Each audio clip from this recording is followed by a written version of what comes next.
I did things to his brother which he begged me for years. He can't even speak to us anymore. I, a 32-year-old female, have been married to my husband, a 34-year-old male, for 6 years. We have been together for 10. We have had our share of rough patches, but we have always managed to work through them, until now. I will admit something up front. I am not the easiest wife to be married to. My husband is a very hands-on, practical man. He likes things tidy, organized, and predictable. I am not like that. I do not enjoy cooking. I hate washing dishes. Laundry feels like torture. And my husband has gotten used to it. But I know he wished I would do more around the house. Because there were times we had a little fight over food.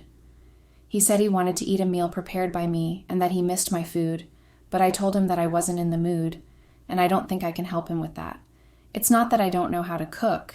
I do, but I'm not that person that enjoys being in the kitchens. I like my things the easier way, ordering takeouts or having someone else do the meal because it serves time and stress, and most times in my life I don't want to be stressed. I knew that if I did what he wanted me to at the time I didn't feel like, everything would turn out messy and I end up hating him all day, and I wanted to avoid that. So I love cooking whenever I am in the mood, which was once in a blue moon. And I guess that didn't really sit well with my husband. He said he was getting tired of takeouts, and I told him he was not understanding, and that he knows how these things are with me, but he has decided to make a fuss about it. And that's how everything turned into a heated argument that we both said hurtful words to each other. But that argument had a good side, because it made me wake up the next morning to prepare breakfast for him, and that's how we made up for it. Things like this kept happening, and it could be me not doing the laundry or dishes. And at one point, my husband got totally tired and finally found a way to live with it without expecting anything more from me. It's not like he asked me to do these things all the time, but then those few times he asked were never the right time for me. So it wasn't entirely my fault for having to decline. I felt bad at one point, and I had a conversation with him. I told him that I knew it was hard on him, but when I think about doing chores, I feel really overwhelmed, and I just can't bring myself to do them. And that I'm not trying to be difficult, I just genuinely hate it. And he understood me, and I guess that's why he totally shut off his demands. The part that stings is that I am a tailor and a knitter. It is my job and my passion. I have made clothes for friends, for my nieces and nephews, and for strangers online. But I have never made anything for my husband, not once. And it is not because I do not love him. I had great plans to make something perfect for him, but I just never felt inspired. Every time he asked, I'd say sure, one day. But one day never came. And these things were not just about chores. Our bedroom life has been another point of tension. I have always been cautious, maybe even stubborn, about our sexual life. He has always been a little more adventurous than me. Over the years, he has asked me to do some sexual things that would make him feel closer to me, but I refused. One time, he asked me for a blowjob, and I would shut him down. I told him I was not comfortable and that it was gross. Most times, he was being gentle about it. He would beg, but I never agreed. He would stop at a point, but came back again weeks later and asked me all over again, and I'd still turn him down.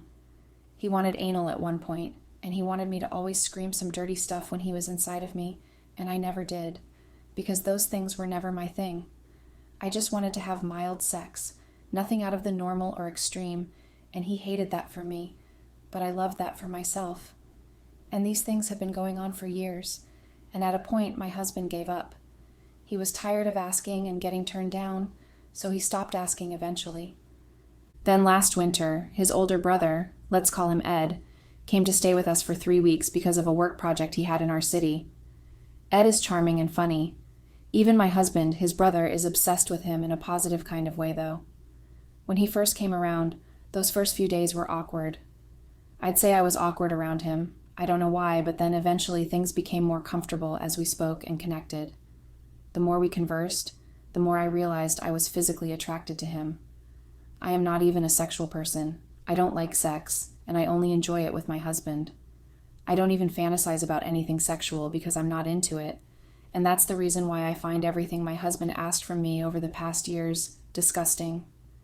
I have never watched porn and have never been interested in it, and I think that's also why my husband trusted me to hang out with his brother anytime, because he thought I would never fall for anyone and would never want to engage in any sexual activity with anyone.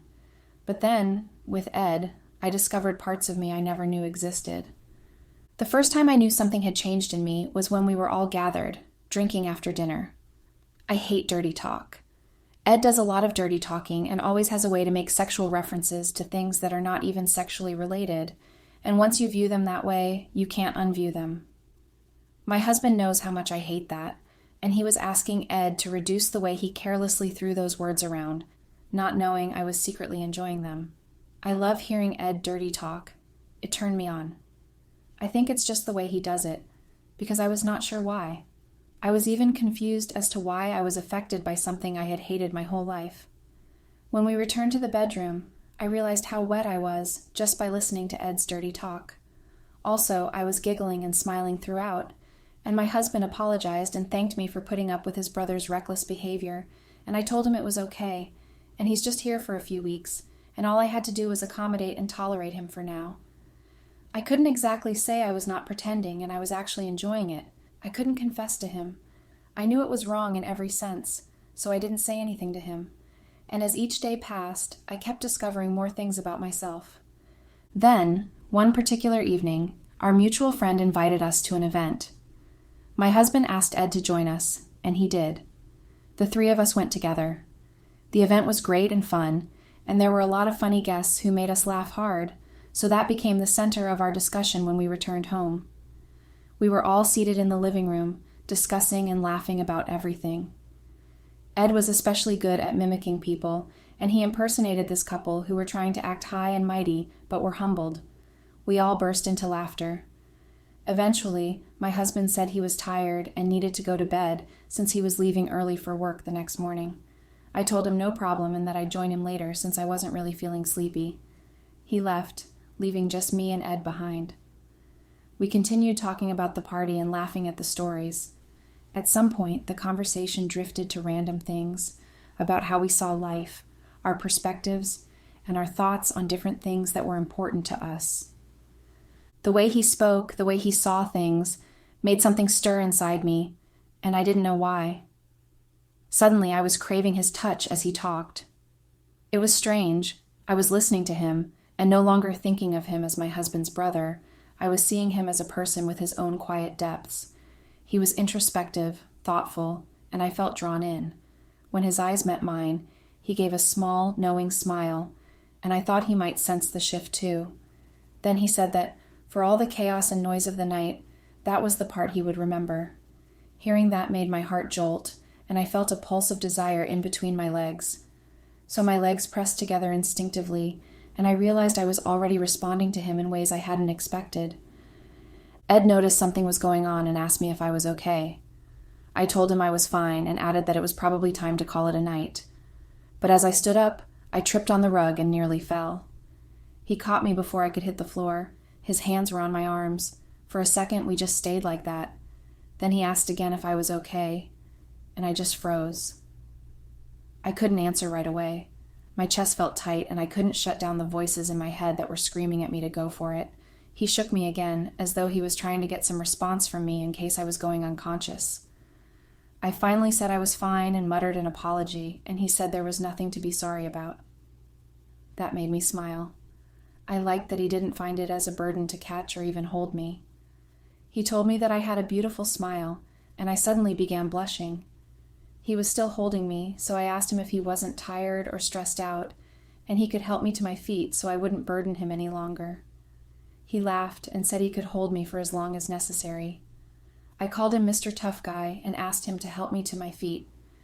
As he was pulling me up, I threw my arms around his neck for support, and it felt like we both entered a zone that we couldn't get out of. 1 second, we were looking into each other's eyes in silence, and the next, I pushed forward and kissed him. I felt every bit of that kiss, and it was like my nerves opened up in relief. Then instantly I pulled back. I started to apologize, but he told me to stop talking, and there was nothing to be sorry about. I thought he was mad, but he suddenly leaned his face forward and he kissed me back. His kiss moved from my lips to my neck, the back of my ear, and down to my breasts, and before I could think twice, he picked me up, carrying me to his room, where we devoured each other. Immediately after, I felt bad and ran away to the living room. I couldn't go to the bedroom. The guilt couldn't let me sleep next to my husband. So I slept on the couch. When my husband was leaving for work, he woke me up and asked why I slept on the couch, so I said I accidentally fell asleep there. He said no problem, and then we bid each other goodbye. After he left, everything became awkward. I was trying to avoid Ed as he came down to make breakfast while I was in the kitchen. I couldn't even look at him. I knew what we did was bad, but my body didn't agree with my mind. I was still feeling drawn to him, so I tried to excuse myself, but he stopped me and said he was sorry to have crossed the line and for making me feel this way. He told me that I shouldn't worry much because he was leaving in a few days, and he'd try to stay out more so we wouldn't have to go back there or feel awkward each time we see each other. I was supposed to be thankful, but hearing that actually broke my heart. It felt like I was going to lose him, and it didn't sit right with me then. I don't even know why I would feel that way when he wasn't my man. But still, I couldn't keep my hands to myself, so I grabbed him and kissed him hard. He matched my energy, and that's how we had sex right there on the counter, and then moved to the room after that. Ed is a dominant person, and he's also that way in bed. He was quite adventurous, like his brother, but the difference was I didn't hesitate when he asked me to do certain things. I don't know why it didn't repulse me. Rather, it felt thrilling to have to do it. He asked me to masturbate while he watched, and I did. After that, he sucked me, and I sucked him as well. That's how it kept going. I dirty screamed while at it too, something I had told my husband I could never do, but I did it all for Ed without thinking. These intimate sessions went on for days, all without my husband's knowledge. At one point, we even did anal, and I loved every bit of it. I wasn't grossed out at all. Then I started feeling the need to cook. My husband didn't know why, but he was impressed and happy. I cooked because I wanted Ed to always come back to a home-cooked meal. Everything about him just made me do things that usually felt tiresome for me. It was like I had a newfound energy, and it drove me to do anything that would make Ed happy. 3 days before his departure, I told him I was going to miss him, and he said he would come visit. While we were at it again, we agreed to video every moment of our intimate session in order to rewatch it later whenever we missed each other too much. So we did it. When he was leaving, I gave him a knitted shirt. I knew he was going to leave someday, so I was prepared for it. I needed to give him something to remember me by, something that would remind him of everything we shared in those 2 weeks. My husband was thankful, thinking it was just a kind gesture for his brother. He smiled and even told me how nice it was of me to make something for Ed, not knowing it was more than that.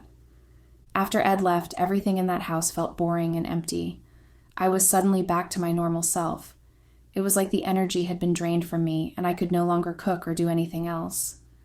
My husband was a bit disappointed, but he was more worried than disappointed. He asked if I was all right because I was acting strange, and I told him I was fine, that it was just a phase and sometimes life can feel very heavy for no reason. He tried to comfort me, but his comfort irritated me, and I couldn't tell him that. I just couldn't. I pretended to be okay, and in my free time, I would rewatch the videos Ed and I had made and masturbate while doing it. Whenever I texted Ed, we always ended up sexting, another thing I never saw myself doing. Once my husband had traveled, and during that trip he said he missed me and started initiating sexting.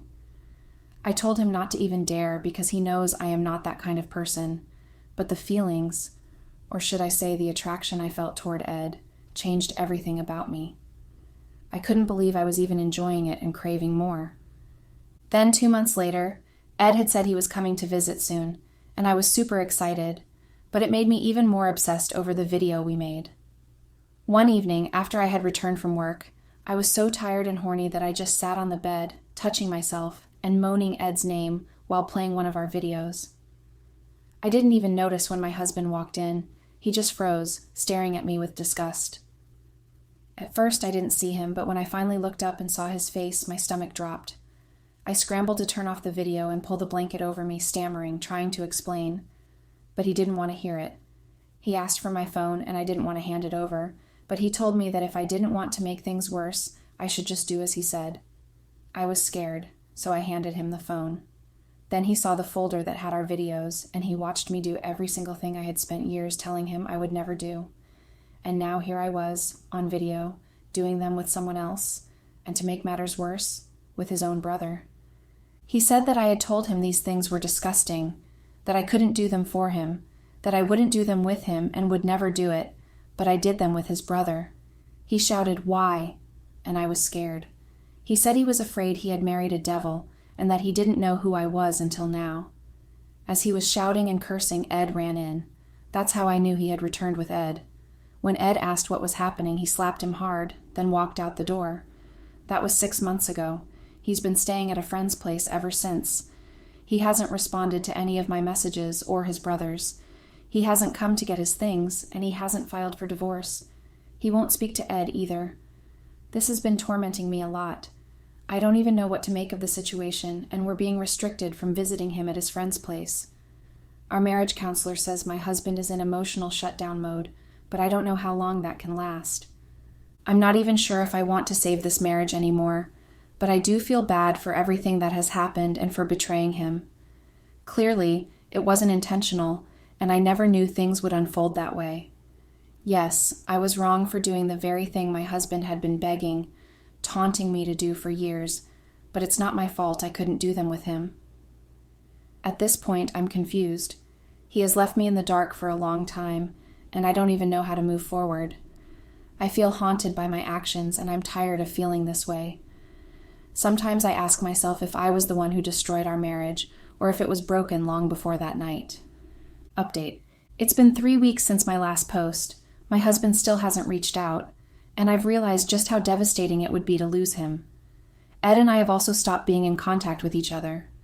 5 days ago, I was called by his mom to attend a family dinner. I was a bit hopeful that I would see my husband and also relieved because he hasn't told his family yet, and no one knows except the 3 of us. So going there wasn't a problem. My parents were also invited. Once in a while we do this as a family, and it's always a nice way to celebrate the bond we share. But when I got there, my husband wasn't there. I asked his siblings about him, but they looked at me and said, why was I asking them, and if we were not supposed to come together, and if we are having issues. I quickly said no, that we had no issues, and that he had mentioned he was coming directly here since he wasn't coming from home. They believed me. As dinner started, his mother asked again why my husband was missing, and I said he was on his way and maybe caught up in traffic. I tried texting him about it, but he didn't respond. I was nervous and uncomfortable. I excused myself multiple times to use the bathroom. I could see Ed wasn't comfortable either, but we had promised not to say a word to each other anymore, so we didn't talk about it. Then, a few minutes later, a package arrived, and I'm saying it was from my husband to explain why he was missing. My heart drummed so hard and I was scared. His mom took the package, and when he opened it, it was a flash drive with a handwritten letter stating that he was sorry for not coming and that he sent her a video to make up for it. He said that video was his apology to the entire family, and he wanted his mom to play it out for everyone. And I was scared, and hoping it was not a confession of what happened between me and Ed, but due to the fact that he said it was an apology message, I felt a bit relieved, although not totally relieved. His mom said he was going to project the video so everyone can see, since he had instructed for it to be that way. I was secretly looking forward to it, since I had missed him too. I haven't seen anything since that day, so I was grateful to have seen him again, even though it was on screen while praying it had nothing to do with me. When the video was displayed on a projector, my face lit up and I became emotional hearing him speak. He was just telling his mom that he missed her and that he would come see her soon, apologizing for not being able to attend the family dinner. His mom was smiling and praising him for being so sweet, and then he said he had something to show everyone. That's when the video changed, to me and Ed messing around. I gasped as my heart dropped to my stomach. Ed's eyes widened and he tried to walk out, but his dad stood up, walked up to him, and slapped him, calling him a disgrace to the family. Now, everyone's eyes were on me. I started crying. I didn't know what else to do. I wanted to say it was an accident, but we did it multiple times, so there was no way I could defend myself. I just grabbed my bag and ran out, escaping the embarrassment. Then I turned off my phone, went home, locked myself inside the house, and cried. I have been inside for days now, and when I finally turned on my phone, it was filled with messages, my parents telling me I had been disowned, and my in-laws insulting me for tearing their sons apart. and I hated myself so much. From what I have heard, Ed is off the grid, and I think because he is dying of guilt, so he decided to disconnect from everyone. This morning, my husband's lawyer, who also happens to be his friend, showed up to deliver the divorce papers. He said he would be in charge of handling the whole divorce process, and if I had anything to say to my husband, I should say it to him, and that there was no way out for me. I'm a mess. My life is a mess. I don't even have anyone to talk to anymore or vent to. I'm just drowning in regret.